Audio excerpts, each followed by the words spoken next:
Hello दोस्तों, कैसे हैं आप लोग।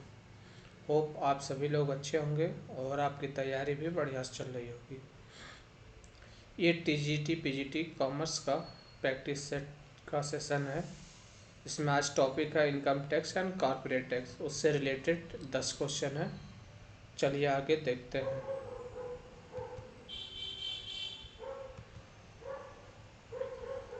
ये रहा स्क्रीन पर पहला question. Entertainment allowance for non government employees और मतलब गैर सरकारी कर्मचारियों के लिए पेंशन भत्ता है। इसमें से पेंशन भत्ता जो कर्मचारी गैर जो गवर्नमेंट कर्मचारी नहीं होते हैं, प्राइवेट कर्मचारी जो कह सकते हैं। तो पहला ऑप्शन है फुल एग्जम्प्टेड। उनका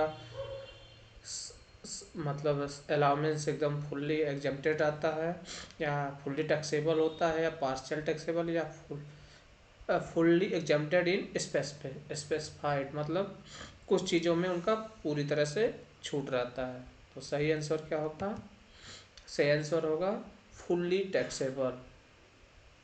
मतलब जितने अलाउंस रहते हैं सारे टैक्सेबल होते हैं नॉन गवर्नमेंट एम्प्लॉयज़ की, मतलब गैर सरकारी कर्मचारियों के लिए। नेक्स्ट क्वेश्चन है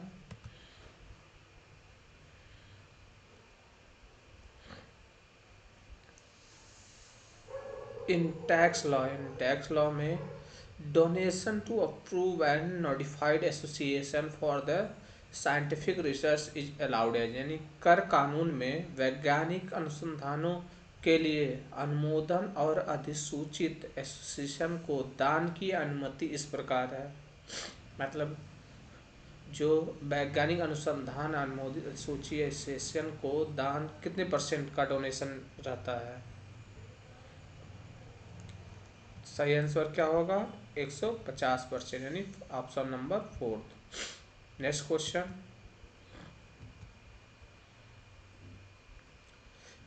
नेक्स्ट क्वेश्चन में दो स्टेटमेंट दिए हैं, उस दोनों स्टेटमेंट को आपको पढ़ना है और कौन सा स्टेटमेंट सही है उसको आपको सेलेक्ट करना है। या दोनों सही स्टेटमेंट है या एक सही स्टेटमेंट। पहला स्टेटमेंट लिखा है if the tax liability has been reduced within a legal framework it is a tax planning.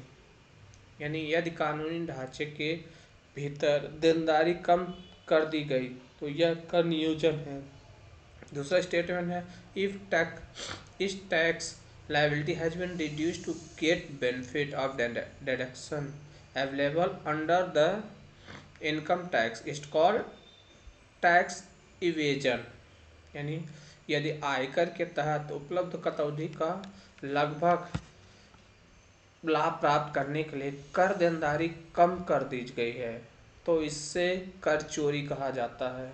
तो दोनों स्टेटमेंट में से सही आंसर कौन सा होगा? पहला ऑप्शन है कि बोथ आर करेक्ट। दूसरा स्टेशन है कि फर्स्ट गलत है, दूसरा सही, पहला सही है दूसरा गलत है। तीसरा बोथ आर इनकरेक्ट मतलब दोनों गलत है। तीसरा ऑप्शन है कि second number is correct but first is incorrect. सही आंसर क्या होगा कि statement first is correct but second is incorrect. मतलब सही आंसर आपका केवल यदि कानून के ढांचे के भीतर कर देनदारी कम कर दी गई तो यह एक नियोजन है, ना कि यदि कर के तहत उपलब्ध कटौती का लाभ प्राप्त करने के लिए देनदारी कम कर दी गई जिसे कर चोरी कहा जाता है। मतलब ये कर चोरी नहीं, केवल एक नियोजन में हो जाएगा। पहला ऑप्शन सही है। नेक्स्ट क्वेश्चन है when a person derive income from a nation with which India does not have a data, such a person credit in India which of the following manner. यानी जब कोई व्यक्ति ऐसे देश से आय प्राप्त करता है जिसके साथ भारत का कोई डेटा नहीं है तो ऐसे व्यक्ति को भारत में निम्नलिखित में से किस तरह से क्रेडिट किया जाता है? पहला ऑप्शन है entire tax paid in the foreign country is allowed as deduction. मतलब सारे टैक्स फॉरेन कंट्री में पेड करेंगे जैसा कि वहाँ डिडक्शन अलाउ होगा। Tax paid for foreign country on income which is doubly taxable is allowed as deduction. मतलब total tax foreign country में पेड करना रहेगा, double tax doubly tax is जो टैक्स अलाउ रहेगा double. Tax on income which doubly taxes is the allowed deduction at the Indian rate of tax only. मतलब tax pay करना है, W is the allowed deduction, जैसा deduction allowed है, but Indian tax rate पर only. तीसरा option है tax paid on income which is W taxes is allowed as deduction at the Indian rate of the tax of foreign country which is lower. तो सही answer होगा चौथा number कि tax जो income होगा उस पर टैक्स डिलीवरी टैक्स पे करना है जैसा टैक्स अलाउ होगा, बट जो इंडियन टैक्स रेट और फॉरेन टैक्स है उसमें से जो कम होगा वो टैक्स उन पे करना रहेगा। नेक्स्ट क्वेश्चन होगा the revenue expenditure on the research incurred by the एसेक्ट himself it allowed for deduction only if. यानी मूल्यांकनकर्ता द्वारा स्वयं किए गए अनुसंधान पर राजस्व व्यय को कटौती के लिए तभी अनुमति दी जाती है। कब दी जाती है? रिसर्च रिलेटेड बिजनेस ओनली, यानी जो रिसर्च किया जाता है वो बिजनेस से रिलेटेड हो। Research is related to personal purpose, मतलब अपने पर्सनल पर्पज के लिए रिसर्च कर रहे हैं, अनुसंधान या रिसर्च कर रहे हैं, या research H related to H U I या नॉन ऑफ दीज। इसमें से सही आंसर क्या हो गया? यानी मूल्यांकन द्वारा स्वयं के किए गए अनुसंधान पर राजस्व व्यय को कटौती के लिए तभी अनुमानित किया जाता है। पहला ऑप्शन रिसर्च बिजनेस पर्पज के लिए हो, पर्सनल पर्पज के लिए हो, या अचीव या नॉन ऑफ दीज। सही आंसर क्या होगा? Research only business purpose. जब बिजनेस पर्पज के लिए रिसर्च रहेगा तभी अनुमति कटौती की दी जाएगी। नेक्स्ट क्वेश्चन है if the agricultural land is used for tea plantation then the taxable tax liability is। यानी यदि कृषि भूमि का उपयोग चाय बागान के लिए किया जाता है तो कर दायित्व है कितना परसेंट होगा? 60% एग्रीकल्चर, 35% नॉन एग्रीकल्चर, मतलब 65% एग्रीकल्चर पे और 35% नॉन एग्रीकल्चर। सेकंड ऑप्शन है 50-50, यानी 50% एग्रीकल्चर पे और 50% नॉन एग्रीकल्चर पे। नेक्स्ट है 70% एग्रीकल्चर पे और 30% नॉन एग्रीकल्चर पे। और फोर्थ नंबर ऑप्शन है 60% एग्रीकल्चर पे और 40% नॉन एग्रीकल्चर। तो सही आंसर क्या होगा? सही आंसर होगा 60-40, यानी 60% एग्रीकल्चर पे और 40% नॉन एग्रीकल्चर पे कर लगेगा। नेक्स्ट क्वेश्चन है which following is a not capital assets under capital gain head of income। यानी आय के पूंजीगत लाभ मद के अंतर्गत निम्नलिखित में से कौन सी पूंजी संपत्ति नहीं है?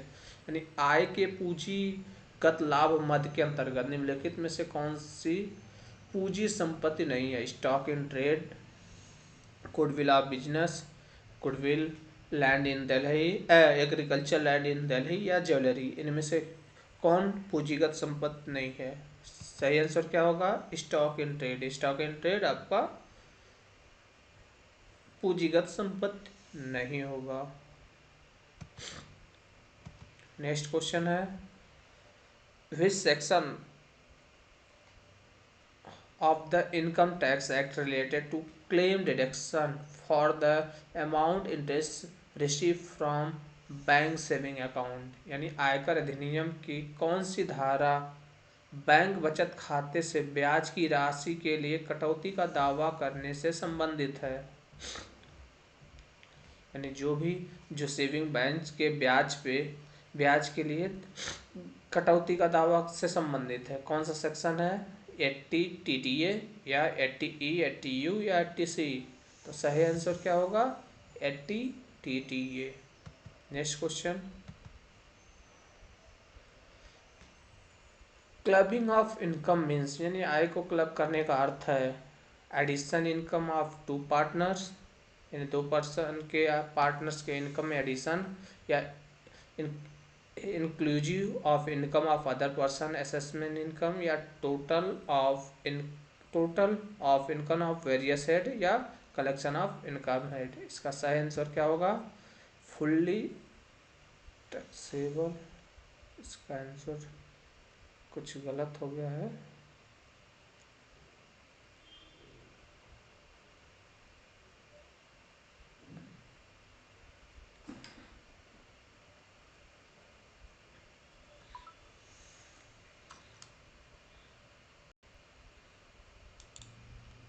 हाँ दोस्तों, इसका सही आंसर होगा B, inclusive of income of other person assessment income. Next question देखते हैं। तो ये 10 क्वेश्चनों का सीरीज था दोस्तों। होप आप सभी को पसंद आया होगा। और लाइक और शेयर जरूर कीजिए, जिससे हम आगे का भी सेशन इस तरह से आपके लिए ला सकें। Thank you.